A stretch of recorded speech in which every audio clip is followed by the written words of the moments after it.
And Durant put up another 20 last night against the Mavericks, but Brooklyn still lost 113 to 109. And James Harden has been out again. This is their fourth straight loss, the longest streak of their season. Now, James has missed 16 games in a row. So, Colin, remember, the Big Three has only played 7 games together this season. And what's interesting is we all know James is one of the great offensive players ever, but I always question how valuable he was.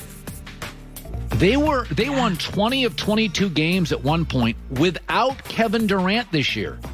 They can't win without Harden. They have KD and Kyrie. They can't beat the Mavericks. So it's fascinating. It's not a shot at KD necessarily. Harden's value, Rockets, disaster. Brooklyn can't win without him with KD and Kyrie both playing well last night. Yeah, no, he is the most important person on the team. And they're currently in the second seed, but the Bucks are only a half a game behind them. And Giannis right now is playing amazing and putting up MVP numbers. He is. This could be the Bucks' year now that the pressure's off. I know. It's going to be interesting down the stretch. Yeah. All right. Well, the Jets are hoping that Zach Wilson is the franchise quarterback they've been searching for. He'll be one of the rookies called upon to start week 1. And his personal coach, John Beck, thinks Wilson's preparation is what's going to set him up for success next season. He's a football junkie. He loves every opportunity that he has to get better, to improve at something. He's extremely dedicated. When you get to the NFL level, there are so many talented people. The way to separate yourself is from the work that you put in and also how you learn from those experiences. And when I look at Zach, he's always so willing to work and learn from those experiences. And I think it's going to give him a great opportunity to lead his football team through playing well.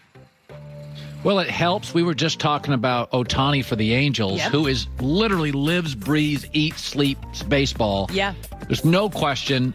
If you live in the film room, it is a massive edge as a quarterback. Yeah, and I think his biggest edge is that he actually believes that he can help this team. And the belief and the confidence for a rookie quarterback who's starting week 1 is going to get everything thrown right at him. It's a huge part of it. You know, listen, Lamar Jackson's got a good GM.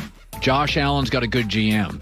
The best thing Zach Wilson has, he appears to have a very highly competent general manager, Joe Douglas, which Sam Darnold didn't until his last year, and it was too late. So when I look at this Zach Wilson situation, I have no idea how good Robert Saleh is as a coach. I have no idea.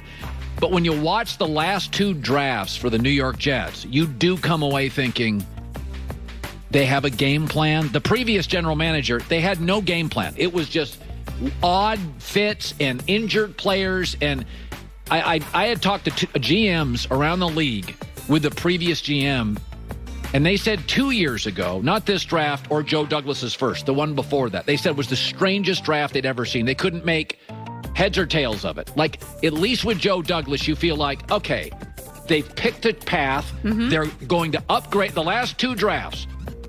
2 of the first 3 picks, left side of the offensive line. So at least I feel like Zach Wilson has a guy running the ship that's not going to steer you into an iceberg.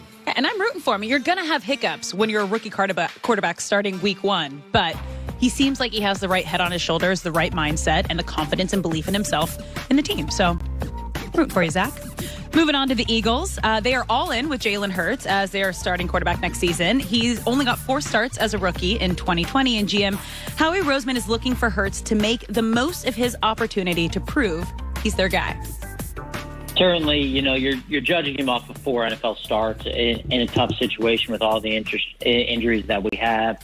You know, we want to see him grab the job and kind of run with it and see what you do over a period of time. And, you know, we want to be in a situation where we get as much information as possible, give him the best opportunity, you know, build that offensive line, give him the right weapons, put him in a system that really maximizes his ability, and then go from there. They got him weapons. They got him Devontae Smith. I think that was kind of the biggest nod they gave him, trading down and then trading back up in the draft. Yeah, I mean, I think Jalen Hurts deserves the season. I think Daniel Jones deserves about until Thanksgiving.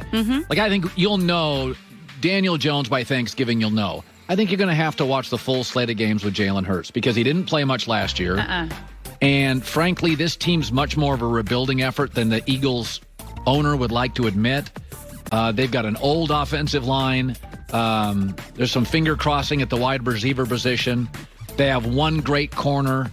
There's a lot of questions with this team, and let's give Jalen 16. I mean, Eagle fans, I will say this. They're not always the most realistic, but everything I have read this offseason, Eagle fans have come to terms with, we're not a Super Bowl team. Can we at least figure out if we have the right quarterback? And that's an incredibly healthy way to look at it. Not every team's a Super Bowl team. Sometimes Buffalo year 2 with Josh Allen.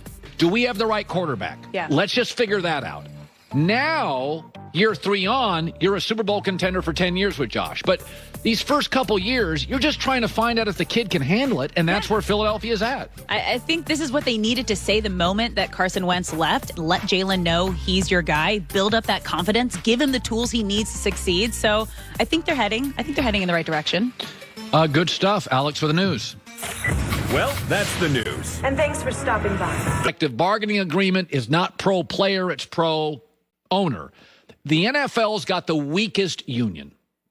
NBA union, very pro-player. Baseball union, very pro-player. Hell, the umpire union is stronger than the NFL player union. The coaching unions are stronger than the NFL player union. And so sometimes if you're a star player, a quarterback, you feel trapped.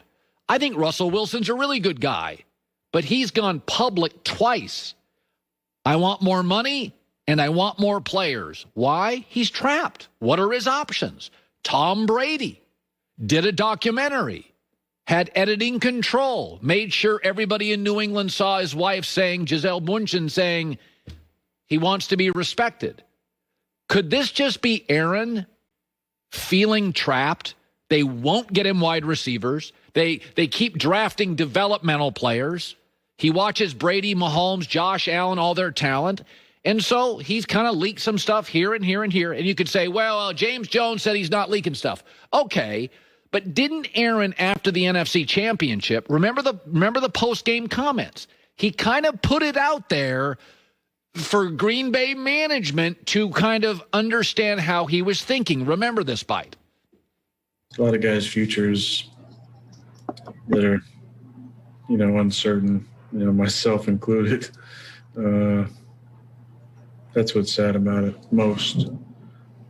Getting this far, obviously there's going to be an end to it at some point, whether we make it past this one or not, but just the uncertainty is tough, and the finality of it all. That's kind of a message. That's kind of a message. So what do?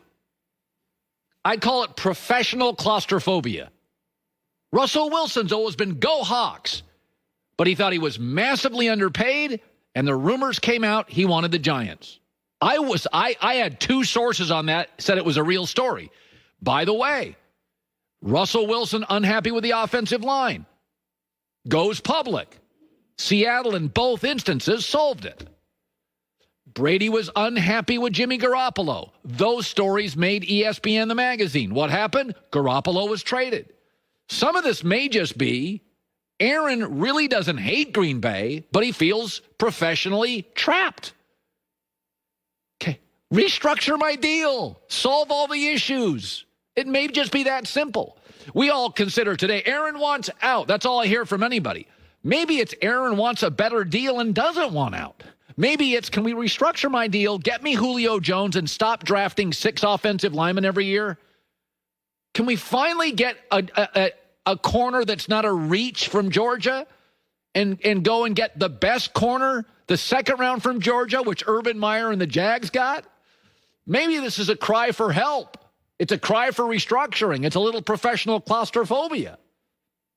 Alex for the news. No. Turn on the news. This is the Herd Line News.